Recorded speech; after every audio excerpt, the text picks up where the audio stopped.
they didn't just fire me. They tried to erase me. And they thought my silence meant they'd won. It was a cold email in the dead of night, a single subject line that cut through 12 years of my life like a blade. Termination. Effective immediately. No explanation. No thank you. Just a neat, digital execution. I didn't cry. My grandmother always told me, "Don't let them see you break. Not here. Not in their house." So I sat in the dark, letting the blue glow of my laptop spill across my face, the cursor blinking like it was daring me to respond. I didn't. The stillness in that room pressed against my chest until even breathing felt loud. They thought my silence was surrender. They didn't know it was sharpening into something else. When I walked through those glass doors 12 years ago, wearing a secondhand blazer and carrying a folder full of ideas, I believed hard work would speak for itself. I believed the rules were the same for everyone. I believed in fairness. That was my first mistake. See, when you're a black man in a white-run room, your excellence is often treated like it comes with an asterisk. My ideas were ambitious, until someone white repeated them. Then they became innovative. My late nights fixing production servers weren't heroics, just doing my job. My presence at strategy meetings was optional, but my presence at 3 a.m. during a crisis was mandatory. I was the shadow that kept their lights on, the invisible hands in the code, the quiet heartbeat of a system they didn't even understand.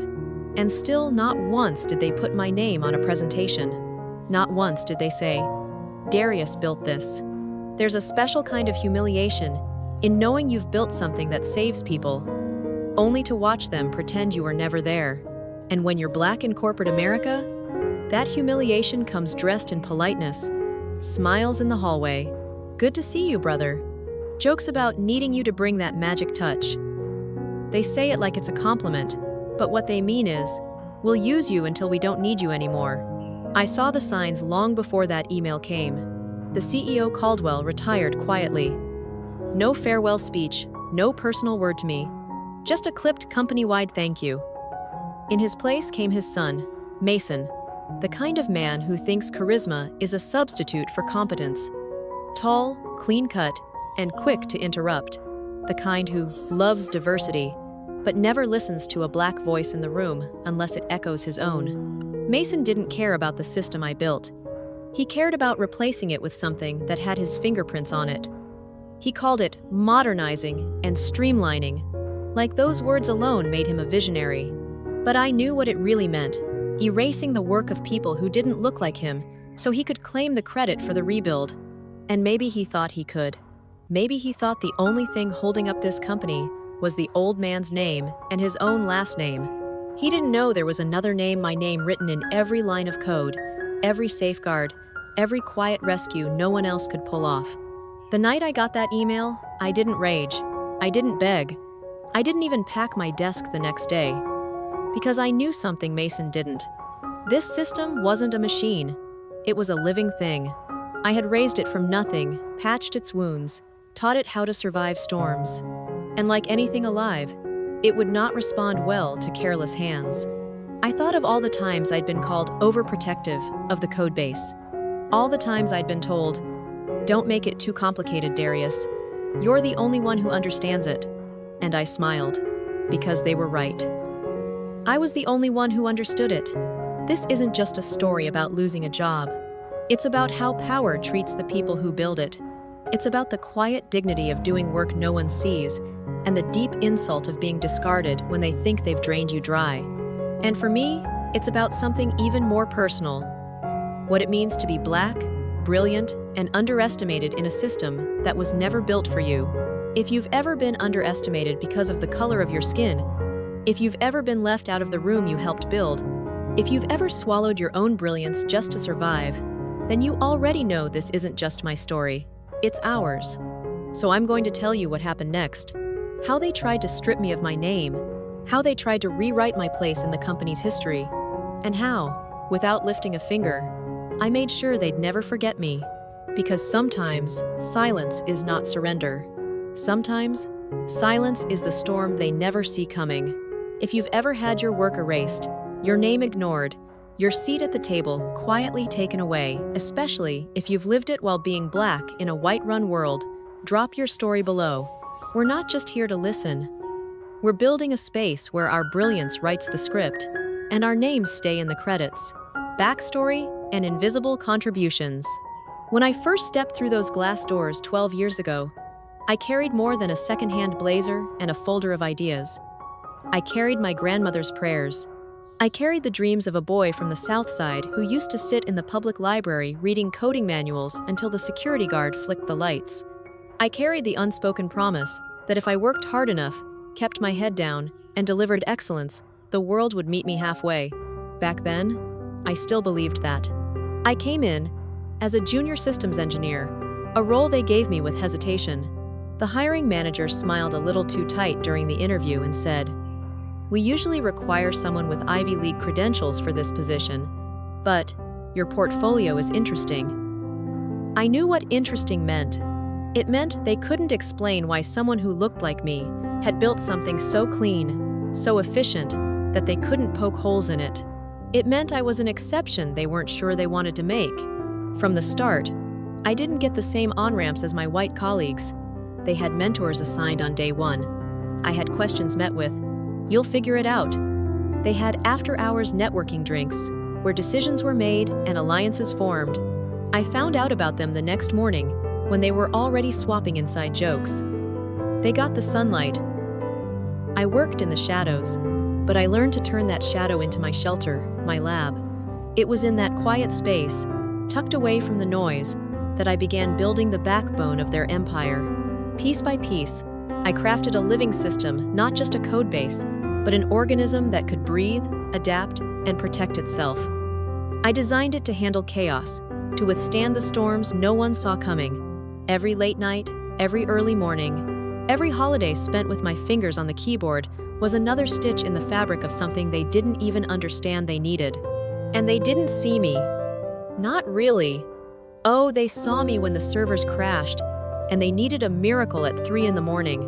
They saw me when their biggest client threatened to walk because of a billing error, and I quietly rewrote 400 lines of logic in an hour to save the contract. They saw me when a release was about to fail, and I stayed behind long after the celebration champagne had popped to patch the holes no one else noticed. But in the rooms where credit was handed out, they forgot my name. The slide decks had other faces. The speeches had other heroes. I was the ghost who kept the lights on, and they were comfortable keeping me that way. It wasn't just about being overlooked. It was about being strategically unseen. There's a difference. To be overlooked is to be forgotten accidentally. To be unseen is to be erased deliberately. And for a black man in a white-run corporation, erasure is not a mistake, it's a method. They'll use your brilliance as insulation for their incompetence, and when they're ready to remodel, they'll strip it away as if you never existed. I knew the whispers they thought I couldn't hear. He's a diversity hire. Smart, but not exactly leadership material. Knows the tech, but doesn't quite fit the culture.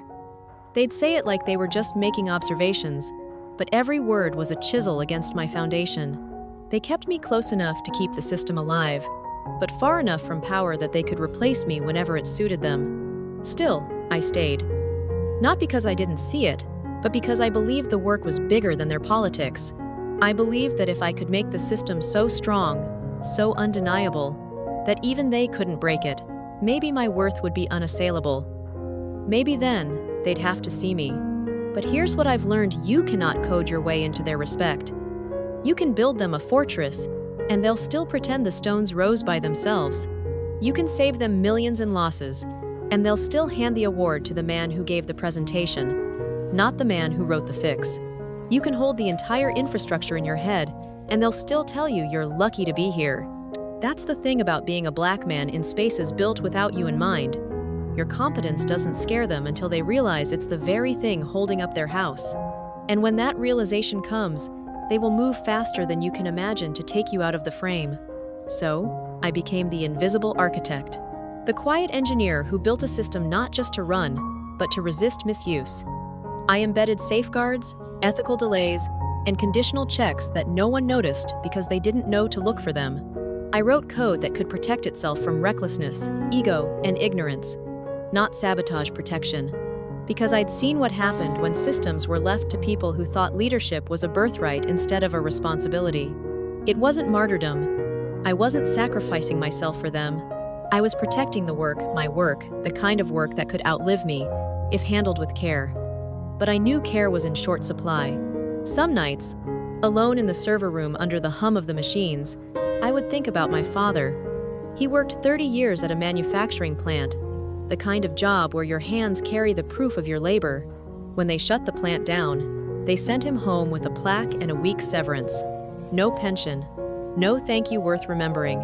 He told me once, "They never see us as the architect's son, just the labor. They think the house stands without us, until it falls." Those words stayed with me. They were why I built the system the way I did, not just functional, but principled. Every decision baked into its DNA was a reminder that it was made by someone who cared about more than profits, someone who believed in protecting the people who used it, the people who worked for it, even the people who didn't know they depended on it. I never expected gratitude, but I thought, foolishly, that when the storm came, they'd know who to trust at the helm. I thought they'd remember the man who kept their ship from sinking 100 times before. I thought they'd see me as more than a replaceable part. I was wrong. And if you've ever been in that position, building something they can't live without, only for them to pretend you never mattered, you know the weight of that betrayal. You know what it's like to hold the blueprint while they hand the keys to someone who's never even seen the foundation. You know what it's like to smile through it, because rage is a luxury they'd use against you. And quitting without a plan is a luxury you can't afford. But I promise you this, we are not powerless. Our silence can be sharper than any rebuttal. Our absence can echo louder than any speech. And sometimes the most devastating thing you can do is step back and let the truth collapse under its own weight. If you've ever been the invisible architect, if you've ever been the reason something worked, but never the reason they celebrated, share your story below. This is where we make sure our names don't disappear. This is where we remember each other. Mason and the public humiliation. It began quietly, the way most storms do, not with thunder, but with a change in the air. Caldwell, the old man, slipped out of the building like a shadow. No farewell speech. No steadying hand on my shoulder to say, "You've been the spine of this place, Darius. Stay close. Guide the transition." Just a short, clipped email to the entire staff. Thank you all. I leave with confidence in the next generation. I knew what those words meant. I'd been in corporate America long enough to translate their code. The new broom is coming. Sweep quietly, don't get in the way. The broom, as it turned out, had a name. Mason Caldwell. He had floated in and out of the building before, always on a schedule, always with an audience. The kind of man who treated every conversation like a stage, every sentence like it belonged in a TED Talk. Tall, clean-cut. His handshake firm enough to make you think he believed strength could be measured in grip alone. He had the smile of someone who'd never been told no in his life, and the interrupting habit of someone who thought listening was just a pause between his own lines. Once, years ago, he'd stopped by my desk during a systems tour. He glanced at my 3-monitor setup, the diagnostic streams running like veins of light across the screens, and said, "All this will be in the cloud soon." Not a question, not an interest, just a casual dismissal of years of work he didn't understand. I'd stared at him then, not because I disagreed I knew the cloud was coming, but because he hadn't bothered to ask what this system did. He wasn't interested in understanding the architecture. He only wanted to replace it. Now, he was sitting in the chair that had anchored the room since my first day, leather worn to the shape of real leadership. It was a seat I'd watched steady this company through product launches, system crashes, impossible deadlines. A seat I had served from the shadows, keeping the lights on while others took the applause. And Mason filled it with the smug certainty of a man who thought inheriting a title was the same as earning it. The tone shift came immediately. Words like streamline, modernize, restructure crept into every department meeting. No one looked directly at me when they said them. They didn't need to. I knew what they meant. Legacy systems. In their eyes, that was me. I walked past the glass conference room one afternoon and saw Mason holding court with senior management. I wasn't invited in, but I paused in the hallway long enough to hear. We need to break the old model. Radical change, automation, scalable architecture. Think bigger. Think revolution. Not a single mention of the current infrastructure. No acknowledgement of what already worked. No recognition of the fragile handshake protocols I had patched over. The manual overrides only I knew how to trigger. In Mason's mind, the system was a video game, something you could tear down and rebuild from scratch for the fun of it. A younger engineer, maybe 2 years in, passed me in the hall and whispered, "He wants to rebuild everything like it's a sandbox project." I just nodded. Inside, something sank. Because I knew this wasn't excitement. It was recklessness, and nobody was reading the weather. They couldn't see the storm. They couldn't feel the fault lines. But I could. The announcement came on a Monday morning. An all-hands meeting, grand atrium, company vision summit. Folding chairs lined the marble floor beneath the towering skylights. A sleek projector screen glowed at the front, music from marketing's playlist pumping through the space, upbeat, hollow, inoffensive. I took my usual seat. Not in front, never in front, but close enough to see the slides. Close enough to feel the tension. The whispers had already begun. Mason was going to make a statement. Something bold, something defining. I didn't expect kindness, but I didn't expect what came next either. He walked on stage 10 minutes late, wearing a suit that looked more like a costume than a uniform, confident, polished, smirking like a man who thought he was here to save us from ourselves. He didn't greet the team. He didn't thank anyone. He opened with, "Let's talk about why we've been stuck." The room shifted. Chairs creaked. Eyes darted. This company has been operating like a museum, preserving outdated practices, protecting old power structures, worshiping gatekeepers. Then, without warning, he turned, pointed directly at me. Darius is one of those gatekeepers. Silence fell. Not the stunned kind, the fearful kind. My stomach dropped. He wasn't done. He's the reason we've slowed down. Systems too rigid. Code no one else understands. Processes that belong in the last decade. We don't need people who hold the keys to old doors. We need builders of new cities. No one clapped. No one objected. Just the sound of shoes shifting on tile, the weight of avoidance in the air. In 30 seconds, he stripped away 12 years of my work, my reputation, my place in the company. He turned me from the quiet architect into a villain in his little revolution story. And he did it in front of every employee, every intern, every executive who had once relied on me in private. The racial undertone was as loud as the microphone. It wasn't just that I was old guard. I was the black man they could paint as the problem, without ever saying the word. He knew exactly what he was doing. And so did they. When the meeting ended, people filtered out in awkward silence. I passed colleagues I had mentored, managers whose crises I had quietly fixed, teammates whose careers I had lifted. Not one met my eyes. Not one said, "That wasn't right." I walked to the stairwell, my hands shaking, not with rage, with disbelief. I sat on the cold metal steps, staring at the wall, feeling the quiet collapse deep inside me. For the first time in 12 years, I didn't feel like I belonged here. Not because I had changed, but because they had. And if you've ever been in that moment, stripped bare in public while they pretend it's just business, you know it's not the insult that wounds the deepest. It's the theater. It's knowing they practiced your erasure before they performed it. If you've lived that moment, I want you to hear me now. Your worth is not decided in their boardrooms. Your story is not defined by their scripts. Drop your own story in the comments. Tell me when they tried to make you disappear. Because we don't vanish. We rebuild louder than they ever thought possible. Kia exit. The unseen power. I didn't pack a box. I didn't clear my desk. I didn't leave a note. When you've been erased in public, there's no reason to tidy up the edges for them. I walked out of that atrium with my badge still hanging from my neck, the same way it had for 12 years. I passed the glass offices, the rows of desks, the glow of monitors running the systems I had built, and I didn't say goodbye. Because goodbyes are for mutual partings. This wasn't one. This was an execution they thought I'd walk away from quietly.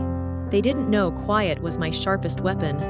There is a difference between quitting and leaving. Quitting is giving up. Leaving is removing your presence from a place that no longer deserves it. I didn't quit. I left. And I left knowing one thing Mason didn't. The system he inherited wasn't a machine you could simply plug in and forget about. It was alive. It had been grown, not assembled. Every line of code carried my fingerprints, my foresight, my protection. It didn't just run the company, it guarded it. And like anything alive, it would not respond well to careless hands. I had built it that way deliberately, not out of paranoia, out of experience. I'd seen what happened when people who didn't understand a system tried to improve it. They stripped out safeguards without realizing they were safeguards. They rewired the architecture without seeing which beams held up the roof. And then they stood there in the rubble, wondering why the walls fell in.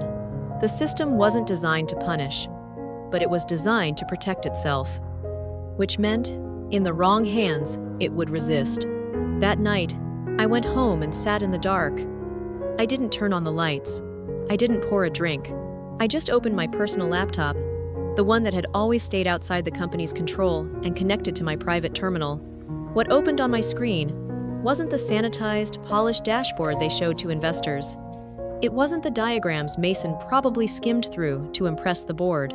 It was the real system, the raw framework, the hidden architecture only I knew in its entirety. I scrolled through the modules, the embedded safety checks, the adaptive routing logic I had written in the quiet hours no one ever tracked. Conditional flags that paused high-risk transactions, delays that triggered if orders violated ethical rules, rerouting protocols that kicked in when discriminatory patterns were detected. None of it was sabotage. It was the conscience of the system. My conscience, built into the bones of their operations. And Mason didn't even know it was there. When you've been invisible this long, you learn the value of holding certain things close. I had never documented every nuance, never handed over the full map. Not because I wanted control, but because I knew what would happen if they thought they could run it without understanding it. And now, that's exactly what they thought they could do. I sat back in my chair, watching the cursor blink. Somewhere under the hurt, under the humiliation, I felt something else rising, not vengeance, not malice. Something calmer, sharper. Resolve. I wasn't going to save them this time. I wasn't going to warn them about the fault lines they were about to step on. I wasn't going to be the quiet savior in the background. I was going to let the system speak for me. It's a strange kind of power, knowing you don't have to raise your voice for the truth to be heard. Knowing that, sometimes, the loudest thing you can do is nothing at all. Because here's the truth they never understood. I didn't just build their infrastructure, I built their foundation. And when you tear out the architect without understanding the blueprint, the foundation shifts. Slowly at first, then all at once. I closed the laptop, leaned back, listened to the hum of the city outside my window. It was only a matter of time now. If you've ever had to walk away from something you built, if you've ever had to leave your fingerprints in a place that tried to pretend you were never there, you know that silence can carry a weight words never could. You know that stepping back isn't weakness. It's letting gravity do what it does best. Share your own quiet exits. Tell me when you walked away and let the truth unfold without your hand guiding it. Because sometimes, leaving is the most powerful thing you can do. The collapse begins. It didn't take long. The first crack appeared on day 3. It was small, almost invisible, the kind of glitch you could brush off as nothing. Payroll. Some employees received half their checks. Others got nothing at all. A few saw duplicate deposits in their accounts. HR sent out a vague Slack announcement blaming a temporary vendor API issue. I knew better. I knew exactly which safety check they had tripped over. It wasn't a bug. It was a safeguard. A line of logic that held back payments when anomalies weren't cleared by a manual review. It was my way of making sure no one's money got lost or stolen in the chaos of automation. Mason's team had probably disabled the review queue without understanding what it was. Now, the system was doing exactly what I had built it to do, refuse to process risky transactions. I didn't smile. Not yet. Day 5. The edges began to fray. Customers started complaining that their order confirmations never arrived. Support tickets piled up. Emails got delayed. Some never came at all. Purchases failed silently. Others went through twice. The call center's system froze mid-conversation. Agents rebooted, relogged, restarted. Nothing held. They switched to the backups I had built. What they didn't understand was that the backups weren't separate systems. They were mirrors with the same safeguards embedded in them. Without the right sequence of authentication, the sequence only I knew the backups couldn't override the primary logic. I could imagine the panic in those bright glass conference rooms. Mason pacing in his tailored suit. Managers with their sleeves rolled up, voices climbing, throwing jargon like lifeboats into a storm that was already pulling them under. And still, I stayed silent. Day 7. The break became a shatter. The warehouse systems went down mid-shift. Barcode scanners froze. Inventory counts locked. Shipments stopped dead. Forklifts sat in aisles like stranded ships in a frozen sea. Logistics teams scrambled, trying to override scripts they didn't even know existed. I knew exactly which ones they were fighting. Manual overrides designed for critical failure scenarios. The ones you only touched if you understood the consequences. They didn't, so Mason gave the order. Run a global reset. That was it. Months of transaction logs wiped clean in seconds. Audit trails gone. Recovery protocols severed. It was the corporate equivalent of cutting the wrong wire in a bomb and then wondering why the room went silent. The system didn't just break, it collapsed. Marketing's automated campaigns shut down. Invoices failed. Inventory mismatched by thousands of units. Overnight shipping promises dissolved into customer refunds. And for the first time in years, Norwind went dark on social media. No cheerful posts, no scheduled updates, just the heavy quiet of a company holding its breath. I sat on my balcony that evening with a cup of coffee, the sun going down behind the skyline. I could feel the panic from miles away, even without being in the building. But this wasn't victory. I wasn't gloating. There was no joy in watching something you built be dismantled by careless hands. This was gravity. I had told myself from the beginning that I would not sabotage them. And I hadn't. I had simply removed my presence, my touch, my understanding. And without that, the system was defending itself the only way it knew how. By day 9, the story had slipped into the wild. An internal email chain leaked. Screenshots from frantic Slack threads. Someone, maybe a junior engineer, maybe a vendor, whispered to a tech blog that the meltdown began after the company fired the architect who built the system. By day 10, it was everywhere. $18 million system in freefall after ousting lead architect.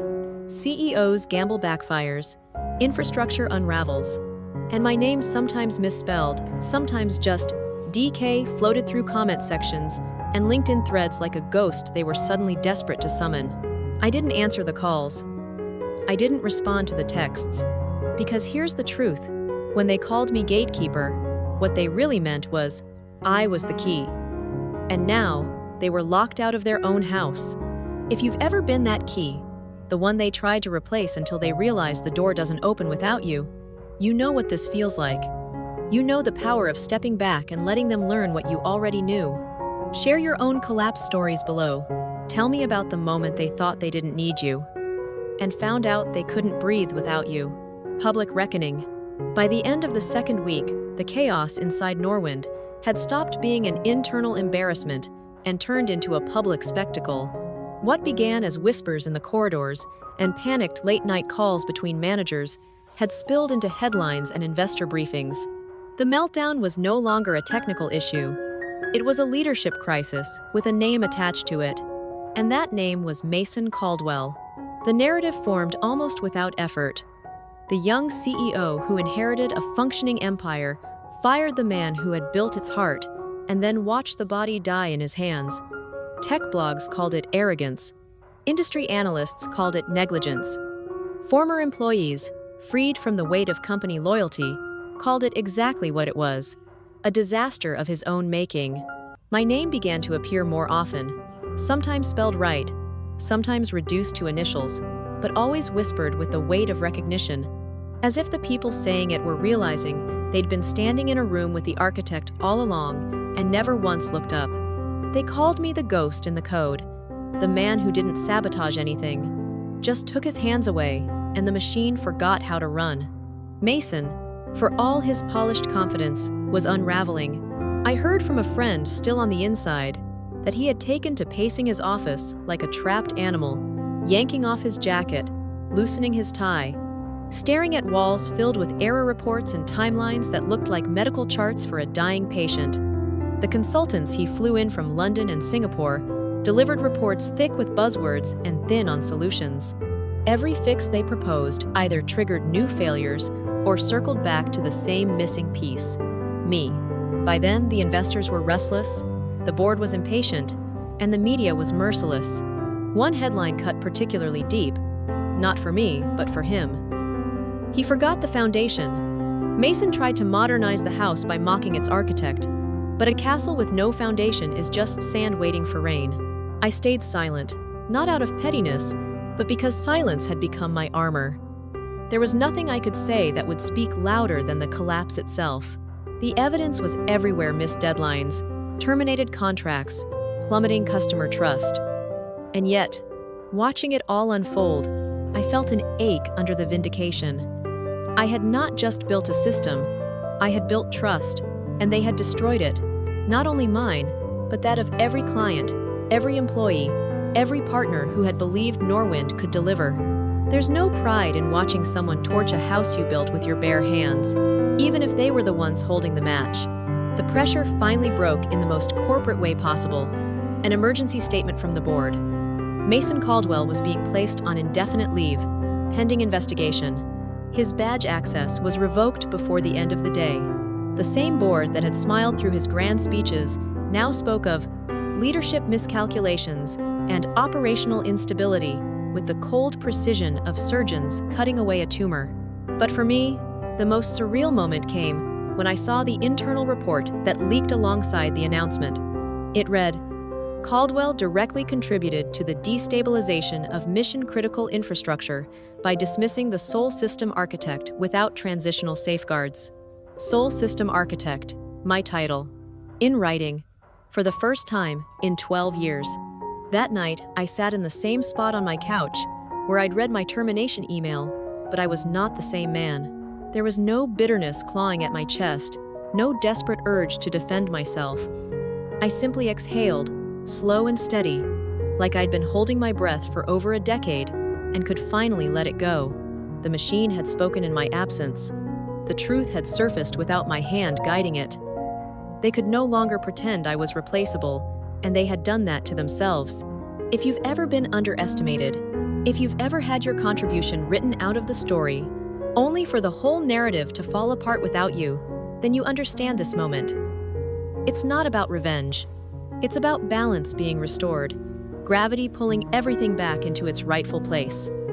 And if you have a story like that, where they thought they could erase you and discovered you were the foundation all along, tell it. Tell it so the next Darius out there knows silence is not surrender, and walking away can be the loudest thing you ever do. The offer. The storm around Norwind kept swirling long after Mason was gone. Lawsuits whispered their way into the rumor mill. Vendor disputes surfaced. There were murmurs about clawbacks, unapproved budget overrides, investigations into every corner of the leadership's decisions. His name, once the centerpiece of glossy leadership profiles, was now conspicuously absent from industry events. Silence, the kind that had once been mine, was now his prison.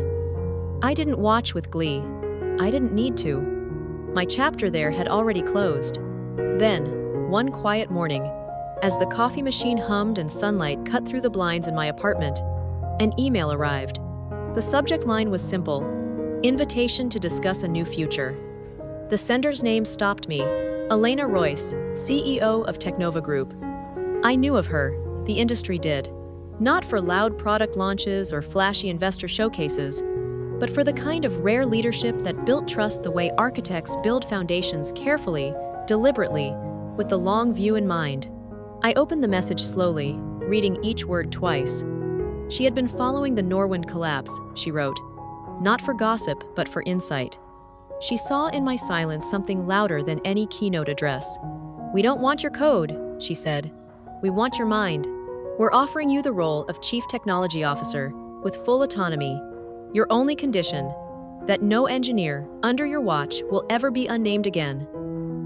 We don't erase names. We honor them. I leaned back in my chair. It wasn't the title that struck me. It was the respect embedded in her words. She wasn't asking for a rescue mission. She wasn't asking me to rebuild what Norwind had broken. She was offering me something Norwind never had space to lead with dignity, to design without erasure. For the first time in a long time, I didn't feel like I had to brace myself for the hidden undertone in a handshake. I didn't feel the weight of proving my worth before I could open my mouth. I didn't feel like the only black man in the room who had to be twice as good just to be seen as equal. Elena wasn't offering me a seat at the table they already built. She was offering me the tools to build the table from scratch. I sat with it for an hour, letting the quiet of my apartment wrap around me. This wasn't just a job offer. It was an answer to every closed door, every stolen credit, every whispered, "He's not leadership material." I opened a reply window and began to type. I accepted, but on one condition of my own. Every engineer's name appears on every build they contribute to. If we're going to build something sustainable, we build it with visibility baked into the codebase. No more silent ghosts keeping systems alive. Her reply came within minutes. Agreed. We're not just hiring a CTO, we're rebuilding the blueprint. And just like that, the air shifted. I wasn't going back into the industry as the quiet man who kept the machine running in the shadows. I was stepping forward as the architect of a culture that refused to erase the hands that built it. If you've ever been offered a chance not just to work, but to rewrite the rules of the work itself, you know what this moment feels like. It's not just a door opening, it's a foundation being laid beneath your feet. If you've had a moment like that, where the future in front of you feels bigger than the fight behind you, share it. Because those stories matter as much as the ones about the battles we've had to survive. Building a new legacy, Technova's new development center still smelled of fresh paint when I first walked through its doors. The walls were bare, the floor cables half run, the hum of servers blending with the sound of construction somewhere down the hall. It was a place still finding its shape, and that was exactly why I was there. I didn't come to inherit someone else's system. I came to plant something entirely new. The first team meeting was unlike any I'd been part of before. 30 engineers' faces blinked onto the conference screen, some in small office cubicles, others at kitchen tables in apartments across the country. Most were younger than me. Some looked nervous. They all knew my name now, or at least the story attached to it. But what they didn't know was that I wasn't here to play the savior. I was here to clear space for them to be seen in ways I never was. I started simply. No 10-slide mission statement, no corporate pep talk, just one sentence on the screen behind me. If you built it, your name stays on it. There was a long beat of silence. Then I saw shoulders drop, eyes soften, a quiet ripple of relief travel across the grid of faces. One junior developer messaged me privately before the meeting was even over. This is the first time I've felt seen since joining the industry. That told me everything I needed to know about where we were starting from. I didn't recruit from the predictable pools. No glossy resumes padded with Ivy League credentials. No culture fit hires who mirrored the same voices already dominating the industry. I built a team of the overlooked, the passed over, the ones dismissed as too junior, or too quiet, or not leadership material. I knew those labels intimately. I had worn them myself. We built our first principle together: code with conscience. It wasn't a slogan to slap on the wall. It was a standard. You weren't writing code to impress the next investor demo. You were writing it to protect people, the users, the team, the next person who would inherit your work. Every commit was tagged with author credits. Every build carried a visible record of contributions. Documentation wasn't just technical, it included why something was done, not just what was done, so the thought behind the work could never be erased. In the early weeks, there were stumbles. Some of the younger engineers weren't used to speaking up in meetings. They had been taught that their ideas would be dismissed or quietly absorbed into someone else's presentation. I could see the hesitation in their eyes, the way they scanned the room for permission before offering a thought. So I made it a rule. In every meeting, the floor first goes to someone who hasn't spoken yet. At first, it felt awkward, forced. But slowly, voices began to rise. One afternoon, while reviewing commits, I noticed a piece of code had been deleted from the security module. It was by Ava, a brilliant back-end developer barely 2 years out of college. I pinged her to ask why. She admitted she thought it was too much, a 3-layer failsafe she'd written to prevent a specific kind of cascading breach. She worried it would seem paranoid. I restored her code immediately, then asked her to lead the security subteam. Not because it was perfect, but because she was thinking 3 steps ahead when no one had asked her to. That became our second principle. Promote foresight, not just output. Within 3 months, the culture had shifted. People began suggesting safeguards before being asked.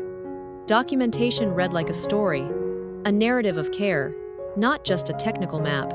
And the system we were building began to reflect something rare in tech: a digital conscience, not artificial intelligence in the marketing sense, but a framework that could respond ethically to real-world use. If an admin tried to bypass access controls too many times, the system didn't just block them, it alerted a human reviewer and prompted a self-check. Are you acting in alignment with our values? Some called it idealistic.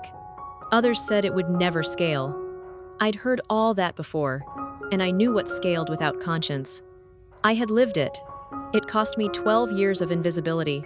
One day, reviewing a new version of our user management module, I came across a comment in the code written by Omar, a quiet, second-year developer.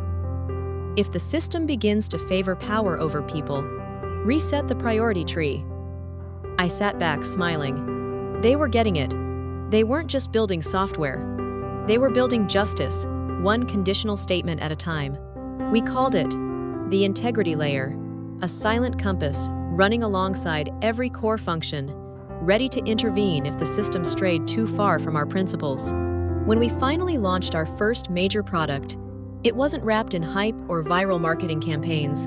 There was no champagne popping on a rooftop, just one sentence at the top of our changelog. This was written by people who believe systems should protect the vulnerable, not just serve the powerful. That post alone brought in hundreds of job applications. Not because we were the biggest company in the industry, but because we were the most human.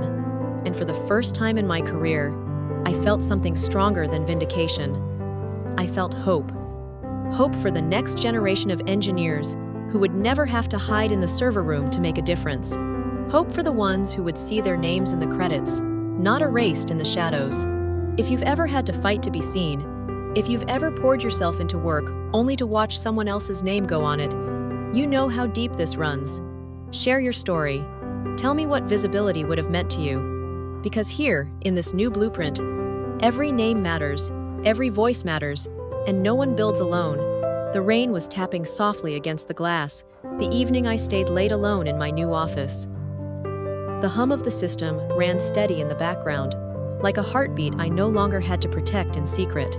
I opened the terminal more out of habit than necessity, fingers moving through commands as if my body still remembered the muscle memory of guarding something fragile from careless hands. The interface was cleaner now, sleeker, but buried deep in the archives was a line of code I hadn't touched in more than a decade, one of the first I ever wrote for Norwind, back when I still believed that doing things right would be enough. It wasn't revolutionary. It didn't rewrite the laws of architecture.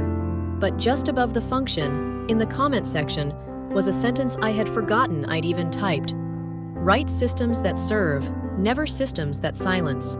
Ugh. I sat back in my chair and let the words settle over me. I hadn't known then how much those words would become my compass, my battle cry, my quiet rebellion. Through every erased credit, every stolen idea, every meeting where my work was praised without my name attached, I had been holding to that. And now, looking at the system we were building at Technova, a system with names on every commit, a system with conscience baked into its logic, I realized I had finally arrived at the place those words had always been pointing me toward. I didn't need to punish Mason. I didn't need to destroy Norwind. They had done that themselves, by trying to cut out the architect and keep the architecture. What I needed, what I had always needed, was to reclaim the right to design not just systems, but the culture that surrounded them. To make sure no one who built the foundation would ever be treated as invisible again. Some people think silence is weakness, that if you don't scream back, you're surrendering.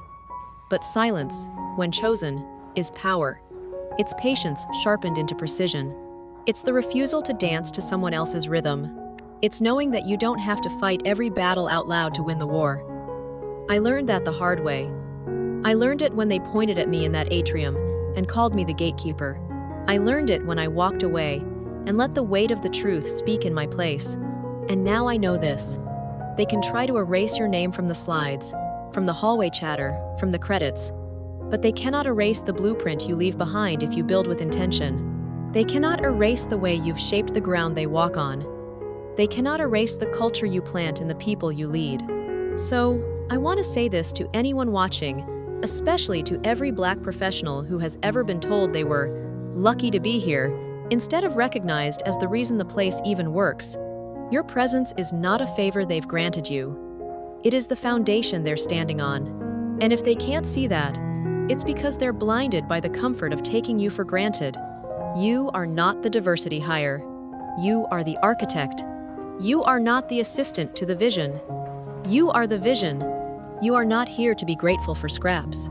You are here to set the table. And if they try to push you out of the room, remember this. The room does not define your value. The work you've built, the lives you've touched, the integrity you've kept, that is yours. They cannot take it. They cannot rewrite it.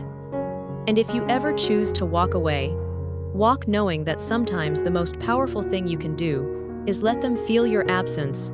Have you ever been erased or humiliated by someone who thought you'd stay silent? Have you ever built something they couldn't live without, only for them to pretend you were never there? Tell your story. Drop it in the comments. Because we are building something here that corporate America has never known how to handle. A place where Black brilliance writes the script, signs its name, and refuses to be edited out. Your voice matters, even when it's quiet. Your story matters, even when they try to bury it. And your legacy is not up for negotiation. Not now. Not ever. The office was quiet when I finally shut down my screen for the night. Outside, the rain had slowed to a mist, blurring the city lights into soft halos.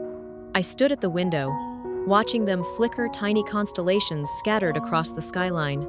Somewhere out there, Norwind was still patching holes it didn't understand, still trying to reassemble a puzzle without the picture on the box.